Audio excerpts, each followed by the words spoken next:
Nobody can tell me it ain't nothing I can do that'll make me feel better. I'm just be 100.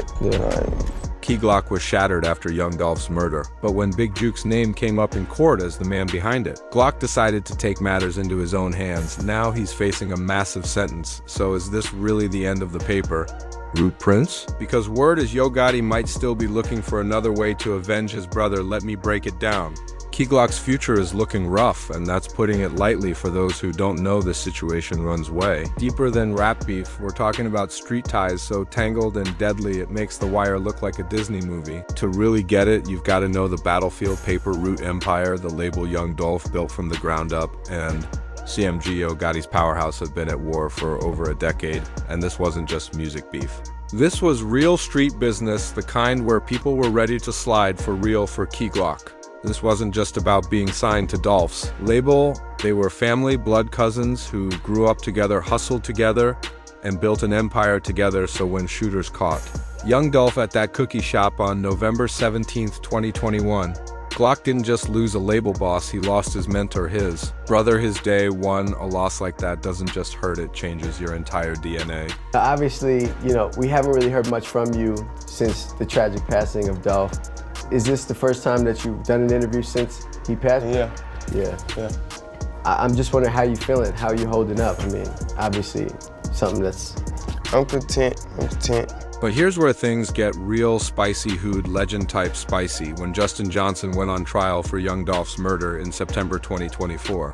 Prosecutors dropped a bombshell that had the whole city watching. They claimed Big Juke YoGotti's little brother, for those who don't know, had put up $100,000 on Dolph's head, 800 bands to take out one of Memphis's most respected street legends. Now, if you're from the hood, you know exactly what that means. This wasn't some random stick-up gone wrong or some young dude trying to make a name. This was allegedly a calculated hit ordered by someone with big money and even bigger hatred for everything Dolph stood for, and if Big Juke really was the one behind that move, imagine what that meant for KeyGlock, a man already broken from losing his cousin, now finding out who allegedly put the price on his blood's head. Do you remember how you found out and where you were?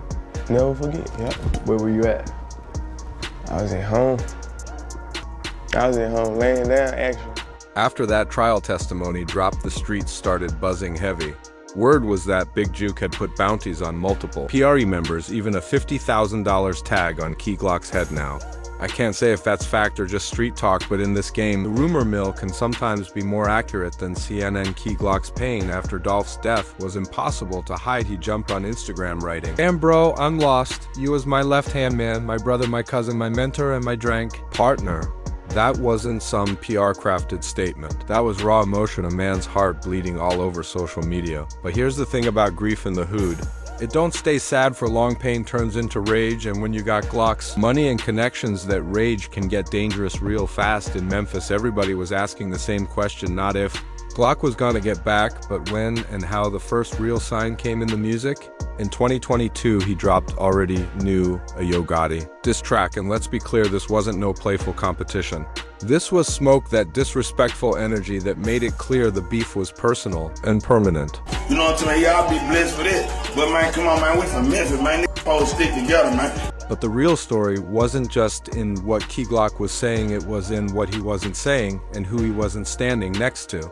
Anytime fans asked him about collabs with CMG artists, Glock hit them with nothing but laughing emojis and hip-hop. That's the same as saying, you and everything you stand for can't sit at my table. No peace, no features, and definitely no forgiveness. Then the unthinkable happened. January 13th, 2024, Big Juke got his wig split outside a Memphis restaurant. And this wasn't no sloppy job, it was clean, calculated, and professional, the kind of hit that takes planning, patience, and real connections. The irony was heavy. The man who allegedly ordered Young Dolph's assassination got taken out with the same type of cold, organized violence. The timing had Memphis buzzing. Here's a dude just named in court as the mastermind behind one of the most shocking murders in hip-hop history, and now he's lying in the morgue around here. We don't believe in coincidences, we believe in consequences. What made it spicier was Glock's own history with the law. Arrested in 2019 in Miami for straps and weed, picked up again in Atlanta in 2024 for the same kind of charges. Those aren't the moves of somebody trying to play squeaky clean. Those are the moves of a man who knows slipping without protection in his world can be fatal. So of course the whispers started, did KeyGlock have something to do with Big Juke getting smoked? The evidence was circumstantial. The rumors unconfirmed, but the connections were undeniable. Dolph's blood cousin wants revenge. The man accused of putting money on Dolph's head winds up dead. That's not just tragedy, that's chess, deadly chess in the streets. They got receipts. To really understand why bodies are dropping, you gotta know the gang politics tearing Memphis apart, Glock, and the whole paper route. Empire rolled tight with R Rich and Ruthless. Meanwhile, YoGotti CMG is linked up with Trolla Mafia. This ain't just rap beef, this is gang warfare with platinum plaques and billboard hits as the backdrop. I don't feel no type of way. I don't put myself in that like that. Yeah. I kill myself if I put myself in all that shit like that. Yeah. You know, you'll forget about you. Well, after Dolph gets killed, YoGotti's brother, Big Juke, gets killed. The beef between R and Trolla Mafia been bubbling in Memphis for years, blocks against blocks. Each side claiming territory, respect, and control over everything from the dope game to music industry plugs. Word is Trolla Mafia played a hand in Young Dolph's murder, while R been tied to the get back, including the hit on Money. Money's brother, for those keeping score, that's that real eye for an eye cycle. The kind of violence that don't just stop, it passes down like inheritance. What made KeyGlock's role so tricky was the dual life he was living. On one hand, a charting rapper with millions of streams, on the other, a street dude with real credibility. This ain't no fabricated image either. Glock caught an aggravated assault charge for a shooting at just 18. That wasn't no accident, that wasn't no youthful mistake. That was a young man who already understood the rules of violence and how to move when it was necessary. We don't say that when we egging on the beef. The whole world never say that when they egging on the beef. When everybody put on a song, everybody egging out, nobody don't be saying that. The shift from grieving cousin to possible street executioner didn't happen overnight. After Dolph's murder, people close to KeyGlock said he started moving different, more paranoid, more closed off. Even his own words told the story. I'm content, I'm maintaining, I'm not getting better, I'm not getting worse. I'm just here right now. That don't sound like peace. That sounds like a man holding back an anger ready to blow like a pressure cooker, the Hood noticed. He changed to Glock, got more calculated, more suspicious, and he didn't hesitate to cut off anybody he thought might not be loyal. His circle got smaller, his moves got tighter, and his whole energy shifted from grieving artist to something way more dangerous. And did somebody call you, or? Somebody called me in the house, like, you know, how you can hear when somebody call your name, like the tone of their voice, like you know something wrong, you just don't know what it is. Yeah. That's what it was. Meanwhile, Big Juke was moving like he couldn't be touched and that arrogance was about to cost him. Videos popped up of him laughing about Young Dolph's death, even throwing out comments that folks took as direct threats toward Paper Route. Members, the disrespect was blatant, the arrogance was loud, and his belief that he could talk reckless without facing consequences, that was about to be tested. So, man, hey y'all, I'm finna start a GoFundMe, man, cause I know a lot of you rap up out here, man. Can't do no shows, ain't save no money, so guess what? I'm gonna come say today. I'm gonna come pay you rent if y'all got somewhere to stay.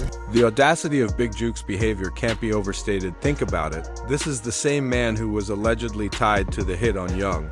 Dolph, one of Memphis's most loved figures, and instead of laying low like any smart street dude would, he's online talking reckless, throwing shots, and even taunting. Dolph's family, his posts, and public appearances felt like he was begging for a response, almost daring someone to move on him, but what Big Juke clearly underestimated was that KeyGlock wasn't just another rapper looking to make a name off beef. This was a man with real resources, deep street ties, and nothing left to lose.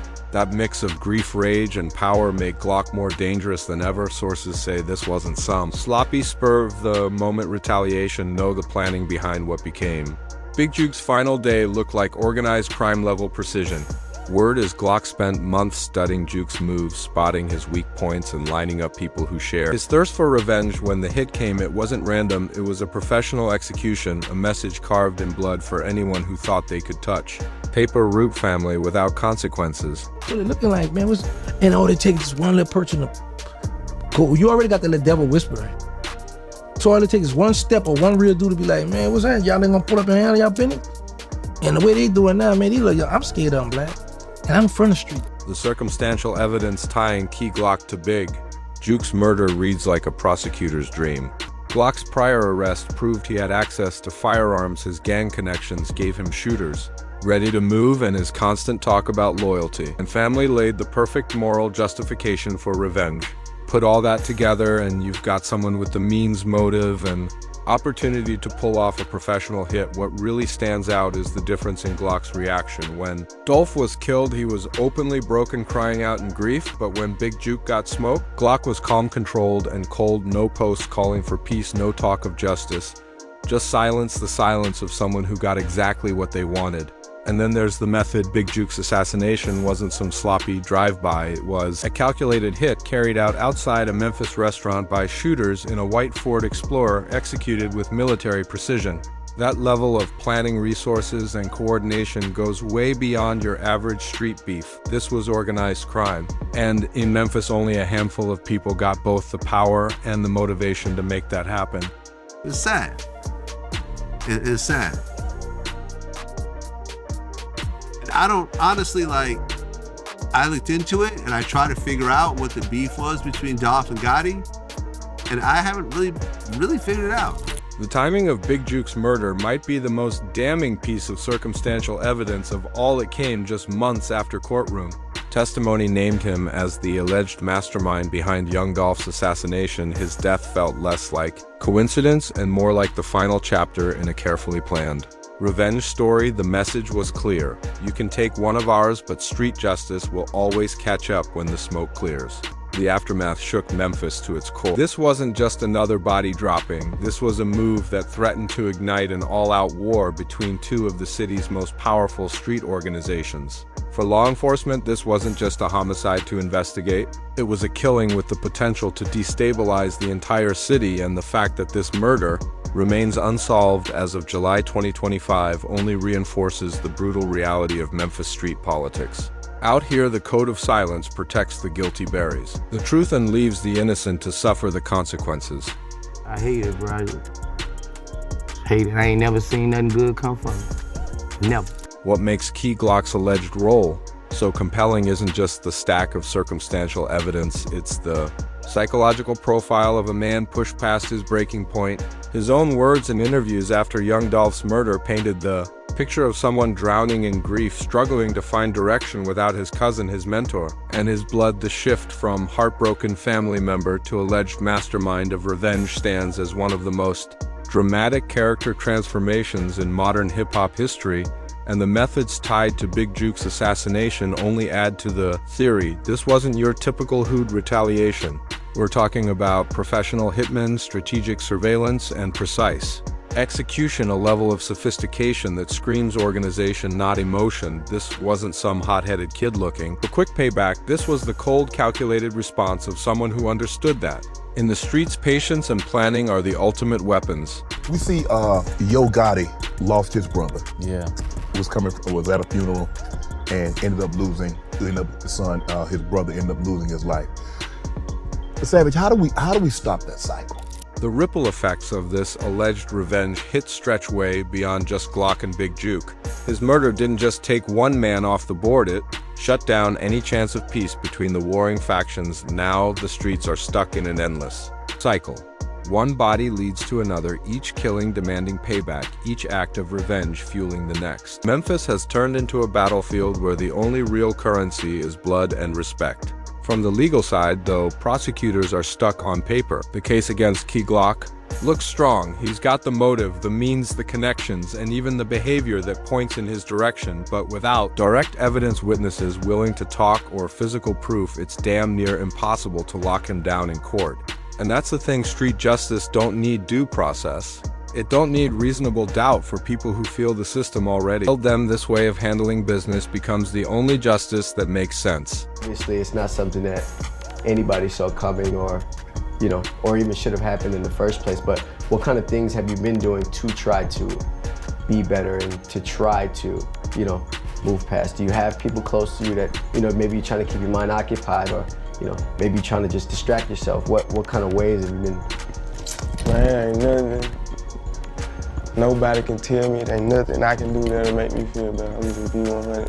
The psychological weight of pulling off a revenge mission like this can't be ignored. KeyGlock's behavior after Big Juke's murder showed signs of a man carrying a heavy burden. Yeah, the satisfaction of avenging Dolph might have been there, but it came with a cost because once you cross that line, once you take a life in the name of justice, you can't ever go back. That decision marks you forever. The hip-hop community's reaction said it all. Some artists were quick to call for peace, begging for the violence to stop, but others saw Big Juke's death as nothing more than karma coming full circle, and the silence from voices who usually speak out against street violence. That silence was louder than words, showing exactly how Juke was really viewed in the game. I don't think that ever will stop. It's just my opinion. Like, people been killing forever. It's life. But what are they actually killing for? Nothing. But you can't, there's nothing that you can kill somebody for that validates killing. The money side of this war can't be overlooked either. KeyGlock's ties and beefs have blocked him from working with certain artists, costing him millions in lost collabs. On top of that, the constant threat of retaliation means he's dropping crazy amounts on security just to move around out here. The price of street credibility ain't just paid in blood, it's also paid in missed opportunities and dreams that never get cashed in. But the most tragic part? This cycle of violence shows no signs of stopping. Even if Glock got his revenge, the question now is, will YoGotti's camp strike back? Streets, the math is brutal. One body demands another, and it don't stop until there's no one left standing. And because the courts failed to deliver justice for Dolph, the streets stepped in. But this system of street justice comes with no appeals, no second chances, and no redemption, just judges, juries, and executioners, with no rules to follow. You see, we both, it's so crazy, we just alike, like without even trying to be, like, even on our own time, we just alike. I even direct my own videos, you know what I'm saying? Like, style myself and just, you know what I'm saying? Just think of off the wall trends just to start. Looking ahead, the real question ain't whether KeyGlock will ever face charges for Big Juke's murder with no snitches and no hard evidence. That's looking slim. The real weight sits on his shoulders. Can he live with the burden of what many believe he set in motion? Can he escape a cycle of violence that's already swallowed so many lives? Glock's story, tied to the murder of YoGotti's brother, stands as a warning about what happens when street politics and rap fame collide. It shows how grief can twist into rage, how loyalty can make murder feel justified, and how chasing street justice can burn down everything in its path in the end, in a world where revenge rules over peace. There are no real winners, just survivors and casualties. We gotta, you know how many people miss Dolph and miss Big Juke, man? We need to feed a lot of people, bro. We just, you know, we is on the outside looking in, we just think about that in a couple of days and whatever else on social media after that, but they families, they children, they brothers and they cousins, them people hurt for that shit. The truth about KeyGlock's involvement in Big Juke's murder may never be officially established in a court of law, but the streets have already rendered their verdict. In the unforgiving mathematics of Memphis gang politics, the equation has been balanced: a life for a life, a death for a death, and justice, however brutal and final, has been served. Whether that justice was worth the price it demanded is a question that will haunt everyone involved for the rest of their lives. The cycle continues. The streets remember everything. And somewhere in Memphis, another young, probably planning his own act of revenge, perpetuating a system of violence that seems destined to consume each new generation of talent before they have a chance to escape its deadly embrace. This is the real cost of keeping it 100 in a world where authenticity can literally be a death sentence. Thank you for watching. If you enjoyed watching this video, click on one of the boxes playing on your screen to watch more similar content.